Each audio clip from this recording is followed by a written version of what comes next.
अल्फाज कॉर्नर की दुनिया में आपको खुश आमदीद। यहाँ हम आपको एक बहुत ही दिलचस्प और सोच पर मबनी सफर पर ले जाएंगे जो आपको बहुत मुतासिर करेगा। अफनान ने शादी से इनकार कर दिया था, खबर थी या बम धमाका। वो मुतासरीन की फहरिस्त में सबसे अव्वल नंबर पर थी। उसका कसूर न था मगर वो किसी मफरूर मुल्जिम की तरह मुंह छुपाती फिर रही थी। खौफ उसकी परछाई बनकर उसके वजूद में सरायत कर गया था और वो हर आहट पर पते की तरह लरस जाती थी। ऐसे में सालेहा आपा के आने की इत्तला उसकी समातों में सीसा डाले जाने के बराबर थी। गो के ना इसे अदालत के लगाए जाने का इंतजार था, न सजा सुनाए जाने का। वो तो बस रद्द किए जाने की अजियत सहने के लिए अपने आप को तैयार कर रही थी। वक्त की सुइयां लम्हा ब लम्हा आगे बढ़ती, इसके वजूद से लहू की बूंदें निचोड़े जा रही थी और उसकी हालत जलजले के नतीजे में जमीन बोस हो जाने वाले इस शख्स की तरह थी जिसकी इमदाद को पुकारती चीखें इसके वजूद के अंदर ही दम तोड़ जाती हैं और उन्हें सुनने वाला कोई नहीं होता, और आखिरकार वो इस अजियत पसंद मौत से समझौता करके सांसें रुकने का इंतजार करता रहता है। इशदा वक्त के मुताबिक सालेहा आपा दोपहर के खाने के वक्त आ चुकी थी। खाना वो खा कर आई थी और अब सब अब्बा के कमरे में मौजूद थे। वो अपने कमरे में गुस्से में घूम रही थी कि पुरानी मुलाजमा नजीरा ने इसे अब्बा के कमरे में बुलवाए जाने का हुक्म सुनाया। वो खुद को बड़ी सी चादर में लपेटे धड़कनों की रफ्तार गिनते हुए अब्बा के कमरे में दाखिल हुई। सालेहा आपा फरहीन और सारिम के हमरा कमरे में मौजूद थी। अब्बा, अम्मा, बड़े भैया, समरा आपी, भाभी सबकी निगाहें इस पर जिमी हुई थीं मगर वो खुद किसी से नजरें नहीं मिला पा रही थी। वो चुपचाप खड़ी कुछ हो जाने की मुंतजिर थी।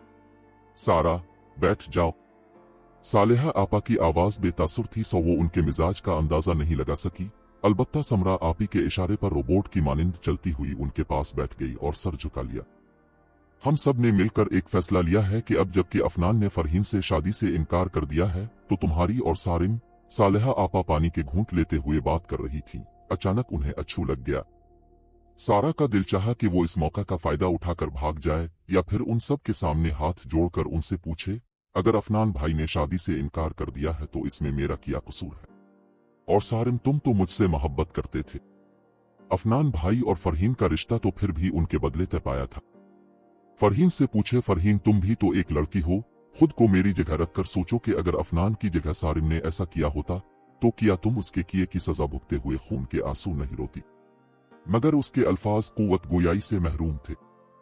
सोचों की बढ़ती आवाज में उगरचे इसका दिमाग फाड़ने पर आमादा थी और करीब था कि वो सर पकड़कर गश खाकर गिर जाती। सालेहा आपा ने आकर उसे अपनी आगोश में भर लिया। क्या हुआ है मेरी बच्ची? अरे ये वक्त तो सब पर आता है। लड़कियां माँ बाप का घर छोड़कर जाती हैं। हाँ, अलबत्ता यूं अचानक यह खबर तुम्हें जरूर परेशान कर गई होगी। बस असल में मैं कोई रिस्क नहीं लेना चाहती और अच्छा है ना, तुम्हारी और सारिम की शादी के बहाने ये जो वक्ती उदासी हम सब के दरमियान घर कर गई है दूर हो जाएगी। सालेहा आपा जाने क्या कहे जा रही थी और वो दम बखुद उनके चेहरे को खोज रही थी, गोया अंदाजा लगाना चाह रही हो कि आया वो अपने होश व हवास में है, वरना उन जैसी रवायत पसंद खातून का ये फैसला और ऐसा कदम इसके लिए तो कम अज कम किसी मुजिजे से कम न था। सालेहा आपा, हम किस्मों से आपका शुक्रिया अदा करें। अहद ले लें, हमें हर गज अंदाजा नहीं था कि अफनान बाहर जाकर ऐसी गिरी हुई हरकत करेगा। गोरी से शादी रचाकर इसने बहुत पस्ती का सबूत दिया है और अफसोस तो ये है कि अगर इरादा था भी तो वो फरहीन से मंगनी से इनकार ही कर देता। अब जैसे मुहज्जब और रवायत पसंद घराने से जुड़ना हमारी खुश नसीबी है, वरना किसने सोचा था कि पड़ोस से हमारा रिश्ता सिंधियाने में बदल जाएगा।